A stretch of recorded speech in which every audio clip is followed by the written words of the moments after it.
Mesdames, messieurs, je vous présente la formidable Rebecca. Quand Rebecca est arrivée dans mes espaces, elle avait vraiment beaucoup de questionnements autour du marketing. Vraiment, son objectif, c'était de structurer, de comprendre, d'avoir une assistance pour ne pas avoir de temps à passer sur les réseaux sociaux. Et vraiment, elle avait besoin de quelqu'un pour venir solidifier son marketing. Et maintenant, à moi de vous expliquer ce que Rebecca, selon moi, a vécu au château.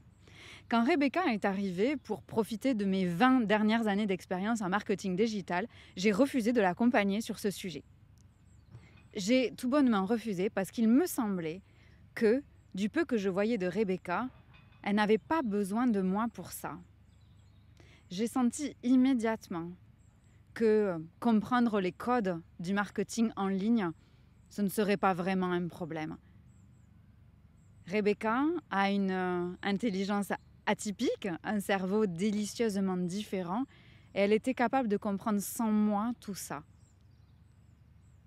Rebecca avait fondamentalement besoin de revenir à son cœur de métier, au sens qu'elle donnait à tout son projet, malgré tout ce qu'on lui disait autour. Que son projet était trop grand, trop ambitieux, qu'elle était aussi une maman, qu'elle avait une maison, qu'elle était aussi une épouse, et qu'elle ne pourrait pas allouer tout le temps qu'elle voudrait pour développer un projet aussi ambitieux. Rebecca est kinésithérapeute de formation, mais évidemment, elle travaille bien plus que ça. Elle accompagne sur des séjours intensifs, elle accompagne sur des douleurs chroniques, elle a des spécialités qui sont aujourd'hui uniques en France, sur notre territoire. Alors vous supposez bien, il ne s'agissait pas du tout du marketing digital. On a travaillé le retour à soi, l'expression libre, pleine et complète de ses ambitions, que ce soit au niveau professionnel, que ce soit sur la sphère publique dans sa communication, mais aussi dans son cadre familial. Accepter, prendre sa place, toute la place de son ambition. Alors son ambition, elle ressemble à un centre équestre, elle ressemble à de la communication avec les animaux pour accompagner des enfants qui ont des très grandes spécificités atypiques. Il s'agissait d'avoir un espace pour pouvoir, avec ces enfants-là et avec leurs parents, cueillir des fruits tout en ayant des soins de kinésithérapie. Il s'agissait de week-ends de formation pour les parents qui sont accompagnants de ces enfants, mais aussi pour les professionnels.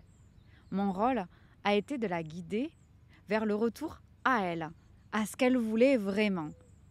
Le marketing digital a peut-être pris 1 ou 2 séances maximum dans tout notre travail ensemble.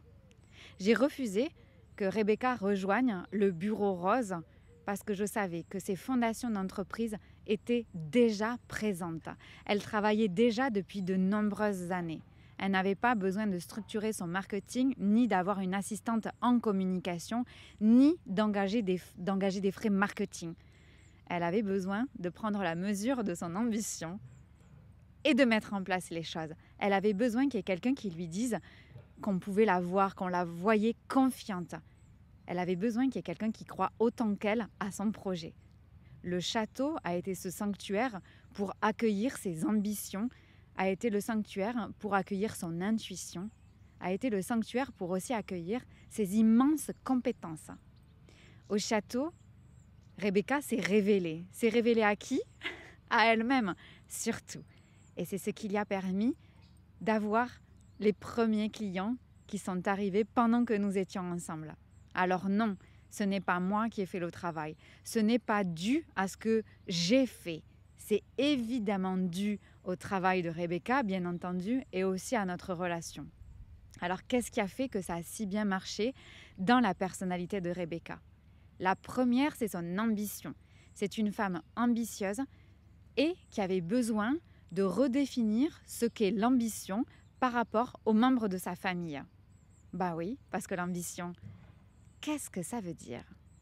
La deuxième chose dans la personnalité de Rebecca,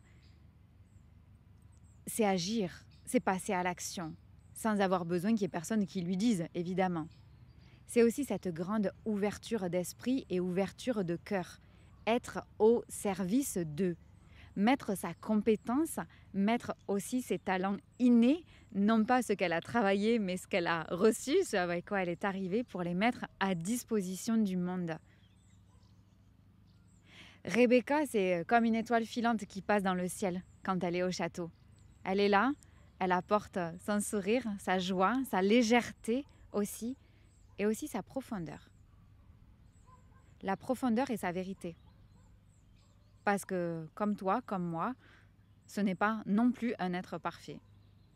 Et l'acceptation totale de où je vais et aussi de ce que je dois laisser derrière moi a formellement fait partie de cette grande réussite. Alors si vous souhaitez rencontrer un cerveau délicieusement différent qui est travesti dans une blouse de kinésithérapeute et qui réellement a une grande ouverture du cœur, je vous propose de découvrir l'excellent travail de Rebecca sur son site internet et sur ses réseaux. Merci.